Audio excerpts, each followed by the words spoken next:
লোকসভা নির্বাচনে কমরেড সব্যসাচী চ্যাটার্জিকে কাস্তাতুরি তারা চিহ্নে ভোট দিন। সব্যসাচী চ্যাটার্জিকে কাস্তাতুরি তারা চিহ্নে ভোট দিন।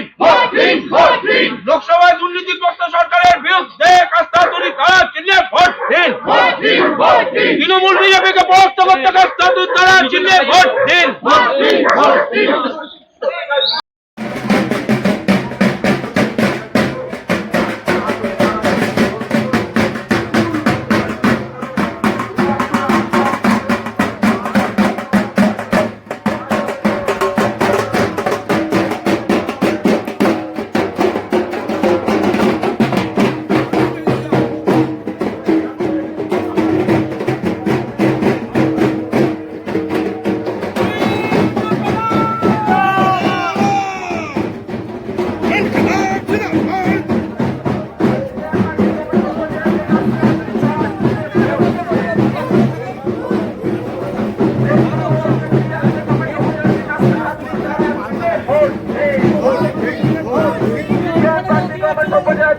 হাতুড়ি তারা চিহ্নে ভোট দিন।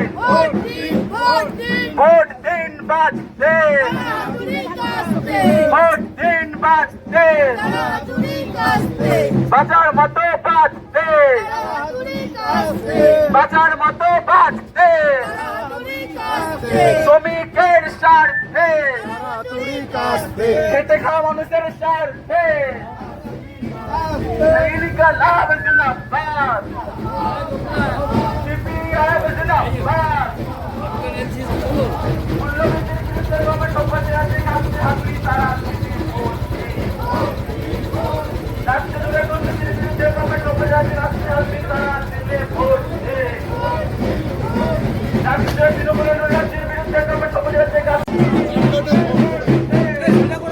সব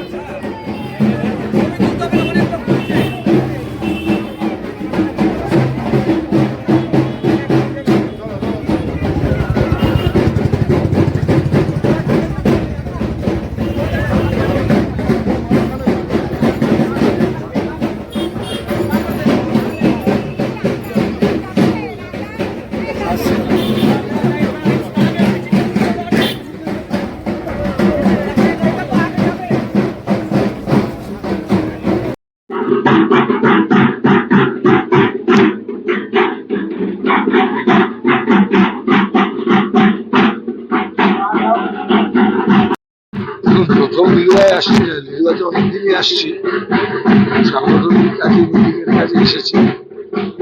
ভোটের জন্যই প্রথম এলাম, এর আগে 3-4 দিন এসেছি, আজকে দিন 5 নম্বর দিন সম্ভবত লিলুয়ায়। এবং যে চিত্রটা দেখেছি গোটা লিলুয়াতে এই মুহূর্তে দাঁড়িয়ে অপরিকল্পিত একটা স্বেচ্ছাচারী স্বৈরতান্ত্রিক শাসন ব্যবস্থায় একটা জনপদ কিভাবে নষ্ট হয়ে যায় লিলুয়ার দিকে তাকালে সেটা বোঝা যাচ্ছে। লিলুয়া কোথায়, হাওড়ায় না বালিতে কে জানে। কখন বালির সঙ্গে লিলুয়া থাকে, কখনো হাওড়ার সাথে লিলুয়াকে যুক্ত করা হয়, মানে বালিকে হাওড়ার সাথে যুক্ত করা হয়। এগুলো স্বেচ্ছাচারী স্বৈরতান্ত্রিক সিদ্ধান্ত ছাড়া কিছুই না। আবার কখনো বিযুক্ত করে দেয়া হয়। স্যান্ডউইচ রয়েছে লিলুয়ার মানুষ। আপনি দেখুন এই সামনে ঘোড়ার এই দেখতে পাবেন, এই যে এখানে জঙ্গল হয়ে গেছে, এটা আসলে একটা খেলার মাঠ ছিল, তাই তো? একদম। সেই খেলার মাঠ আজকে জঙ্গল হয়ে গেছে। তাহলে খেলার মাঠকে খেলার মাঠ রাখার দায়িত্ব কার? বিরোধী দলের নয়, এলাকাবাসীর নয়, যারা ট্যাক্স পেয়ার তাদের। সরকারের তো কিছু কাজ আছে, পুরো প্রশাসনের কিছু কাজ আছে। একজন অ্যাডমিনিস্ট্রেটরকে বালি পুরসভার মাথায় বসিয়েছেন, যিনি কালীঘাটে থাকেন, কি করেন জানি না, তাকে তৃণমূলের পার্টি অফিস বানিয়েছেন বালি পুরসভাটাকে। ওকে যদি না সরান এরপর ব্যবস্থা যেটা করতে হবে আমাদের কি বার করে দিতে হবে, সিম্পল জিনিস। যদি সুস্থ পদ্ধতিতে কোনো সরকারি অফিসার কোনো দলের দালালি যদি করা বন্ধ না করেন, তাহলে তাকে যে পদ্ধতিতে ব্যবস্থা নিতে হয় সেই পদ্ধতিতেই তার বিরুদ্ধে ব্যবস্থা নেওয়া হবে। আমি শুনছি তিনি সমস্ত কর্মচারীদেরকে রেখে বলছেন যে তৃণমূলকে ভোট দিতে হবে, তৃণমূলের হয়ে কাজ করতে হবে, তৃণমূলের বিরোধিতা করা যাবে না। এখন যদি সেসব করেন তাহলে আমার সেই পদ্ধতিতেই যেতে হবে। সরকারি অফিসার যদি নিজেকে সরকারি অফিসারের উপরে কিছু মনে করতে থাকেন, তাহলে রাজনৈতিকভাবে আমাদেরকে মোকাবিলা করতে হবে।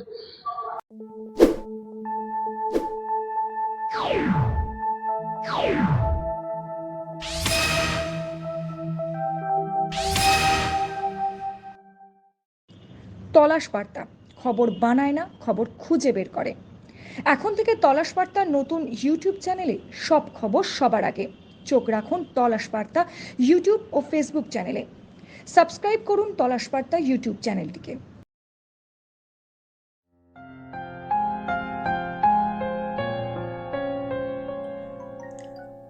লোকসভা নির্বাচনে হাওড়ার ভূমিপুত্র বিজেপি প্রার্থী, আপনার আমার কাছের মানুষ, কাজের মানুষ ডক্টর রথীন চক্রবর্তীকে পদ্মফুল চিহ্নে ভোট দিয়ে বিপুল ভোটে জয়যুক্ত করুন।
নির্ভীকতার অপর নাম তলাশ বার্তা। তলাশ বার্তা মানে সত্য খবর, সঠিক খবর। নির্ভীকতার অপর নাম তলাশ বার্তা। জনমানুষের সচেতনতা গড়ে তোলাই তলাশ বার্তার অঙ্গীকার। তলাশ বার্তা, খবর বানায় না, খবর খুঁজে বার করে।